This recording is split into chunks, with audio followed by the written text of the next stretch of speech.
estava discutindo aqui, acho que as minhas principais dúvidas estão sendo debatidas, então eu vou retirar meu pedido de vista e estou apta a proferir meu voto, se o conselho. Eu também tenho uma questão sobre isso. Tá. Temos a Juliana, Rafael Vernaschi e Rafael Bessa. Acho que a ponderação da Márcia é bastante pertinente. De fato, ela não é fundada, né? Ao contrário, a gente já tem relatos de situações bastante delicadas envolvendo os colegas que fazem as visitas. Mas concordo com o Renato, Bessa também disse isso, a regulamentação que fizemos às visitas de monitoramento já significa aí um avanço. E talvez a gente possa pensar, no momento da operacionalização aqui, desta deliberação, em fazer migrar daquela deliberação questões similares, né? Regulamentações similares. E podem ser muito simples. Mas em um colega só, olha, sugere-se que não vá sozinho, sugere-se que vá em dois, sugere que a entrevista não seja feita... seja feita sempre tentando ser acompanhado de um servidor ou de um outro defensor. Talvez a discussão é mais profunda, mas a gente talvez consiga fazer previsões simples e muito objetivas que já resguardem aí um pouco dos colegas. Eu compartilho, mas acho que isso não impede a aprovação do projeto como ele está. Eu acho que isso pode ser tratado na forma de operacional. Tanto que você adiantou o voto. Adiantei meu voto, mas com essa preocupação. A colega Franciane, na verdade, parece que vai desistir do pedido de vista, mas eu ia só complementar a fala do Renato para justificar. Esse é um tema muito caro a todos nós e desde o início, desde o final do ano passado, a gente anuncia a carreira que traria ao Conselho e que isso seria debatido, que aprovaríamos a regulamentação da visita. Nós já temos um grupo na capital bastante significativo de colegas que hoje fazem cerca de 30 colegas, né? Não é? Que estão fazendo a visita. Eu acho que nesse contexto eu também adiantaria o voto para acompanhar o relator. Não sei se a Franciane realmente desistir da vista. Com a retirada do pedido de vista, a gente pode caminhar para a votação. Rafael Vernaschi. Acho que essa colocação que a Márcia trouxe, né, que é muito importante, muito relevante responder, mas eu acho que ela acaba justificando essa alteração do voto do relator, do voto do Bessa, da gente retirar aquele preenchimento do formulário extenso de 13 a 14 perguntas que tinha em relação a maus tratos e torturas. Porque a partir do momento que a gente iniciasse essa atividade, a gente ia criar uma expectativa de atuação tanto para a pessoa que foi entrevistada diretamente, quanto para o próprio estabelecimento. E pelo que a gente conversou, eu tive a oportunidade ontem de participar dessa reunião, ontem com a CGT, com o Unesco, com a assessoria criminal, junto com o Bessa. A reunião foi lá no Prédio da Liberdade, então já estava lá no 10º andar, soube que eles estavam discutindo isso, desci, participei dessa reunião, ficamos lá por 4, 5 horas discutindo isso. E pelo que a gente vê, não existia realmente um fluxo para depois desse atendimento. Tá? Então até encaminharia para o núcleo, mas o núcleo não está preparado para daí tomar todas as providências sozinhas, e se isso fosse feito pelo defensor natural, também pode até que ser feito, mas não existe um fluxo desenhado para isso, que é justamente o que a Márcia está colocando. O que a gente vai fazer? A gente vai representar para o MP, a gente vai entrar com ação na Fazenda Pública por indenização, a gente vai comunicar ao diretor do estabelecimento, existe uma política para isso, e parece não existir. Então eu acho que o preenchimento desse formulário acabaria gerando uma expectativa de atuação que, ao meu ver, aí no primeiro momento não existiria e não tem, e ela precisa sim, pelo que a Márcia colocou, ela ser desenhada o quanto antes para a gente seguir. E até finalizando minha fala, justamente por isso que eu coloquei, que eu participei dessa reunião com todos esses órgãos aqui que eu comentei, e por ter tido também já a realização de 2 reuniões abertas, uma com a sociedade civil e outra aberta com todas as pessoas da carreira, eu também, e juntando a isso o fato do término de mandato também, né, de que eventual pedido de claro que o pedido sempre contribui para as alterações, para as inovações que possam ser colocadas, mas até para não correr o risco de não deixar o meu voto nesse processo, que eu acho que sim, que é importante, que é um avanço para a instituição como um todo, também me coloca aí apto a votar. Gente, Rafael Bessa. Eu acho que esse inciso 5º aí, mas... O artigo 4º. Mas o artigo 4º O quarto ele alterou. Não, eu alterei, ele manteve só a parte do convite. Eu estou sugerindo a extinção do parágrafo 1º e 2º. Tá, então não vai indagar sobre a existência de ameaça. Não, isso sim, porque isso pode ser importante para a defesa processual na fase de conhecimento. Mas não vai preencher o formulário, não é isso? Isso. O formulário era bastante extenso com questões sobre a existência de fraturas. Inclusive determinando que houvesse a concordância da pessoa presa.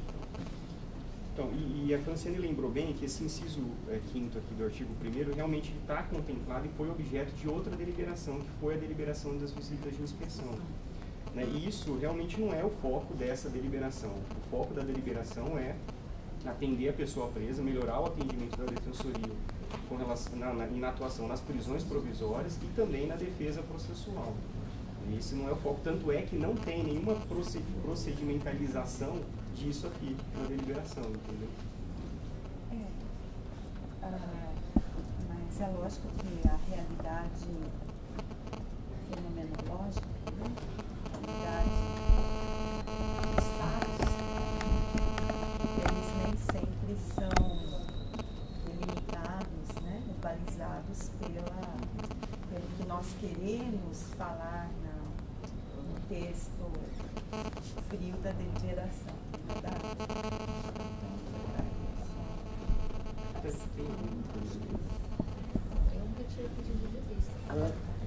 Tem as minhas duas sugestões. Tem condição de incorporar no voto dessa...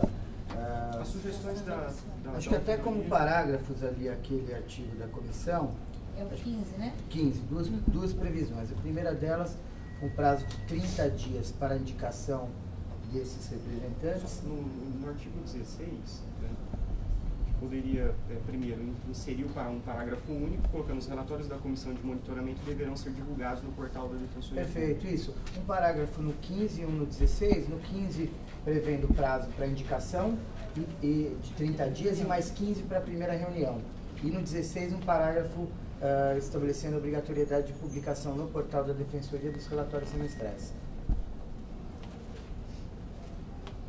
Se o relator estiver de acordo com a inclusão, a gente caminha então aqui para a votação com o voto do relator como guia, com essas alterações. Parágrafo único ficaria como? Parágrafo único do 15, os representantes indicados no CAP, ou melhor, os representantes referidos no CAP deverão ser indicados no prazo de 30 dias. Ou a comissão deverá ser formada. Ou a comissão deverá ser formada no caso de... Eu acho que é importante pontuar a indicação, porque você estabelece responsáveis pelo ato. Né? Então ficaria a indicação dos representantes. Se dará no prazo de 30 dias. Eu achei interessante a sugestão da Juliana e a primeira reunião nos 15 dias posteriores, algo dessa. Eu não sei. Pela composição, tá bom. 15 dias vai ser a reunião. Foi a sugestão da Juliana. Eu tinha falado, mas eu estava até falando exatamente disso agora, que talvez não seja necessário, porque a gente não sabe nem, primeiro precisa operacionalizar o projeto.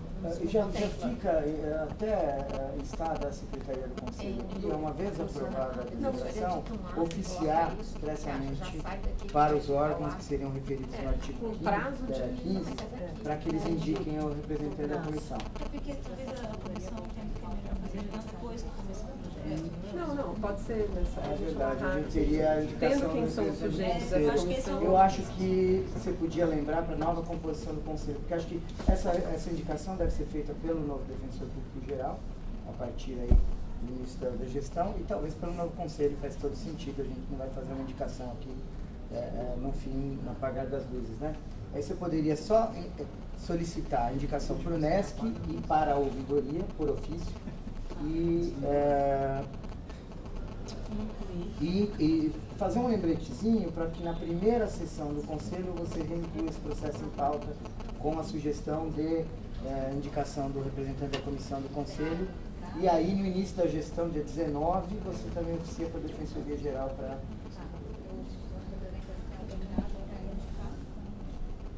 Acho que não precisa estabelecer. Não, gente, se a gente não definir nem prazo para fixar quem vai para retorno, não fixar prazo para começar, aí a gente está fugindo completamente da minha preocupação. Minha preocupação é que a gente tenha ali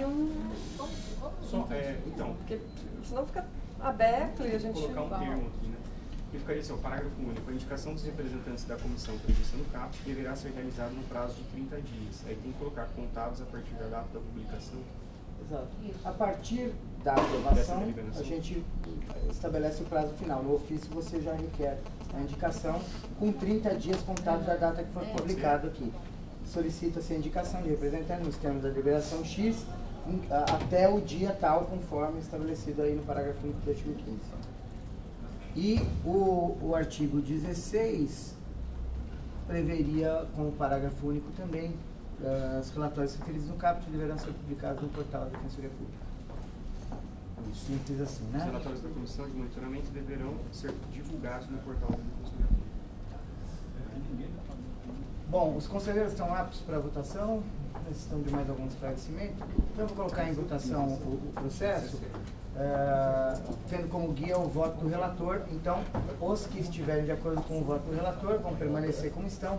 Os que forem contrários se manifestem e a gente circunscreve o âmbito da eventual divergência para fazer uma votação específica desse aspecto, ok?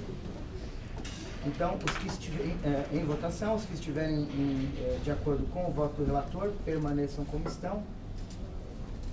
Aprovada por unanimidade a proposta de estabelecimento da política de visitação dos presos provisórios, registro, enfim, satisfação por essa importante deliberação, por um importante passo que a Constituição dá no sentido de garantir, avançar na garantia dos direitos das pessoas presas.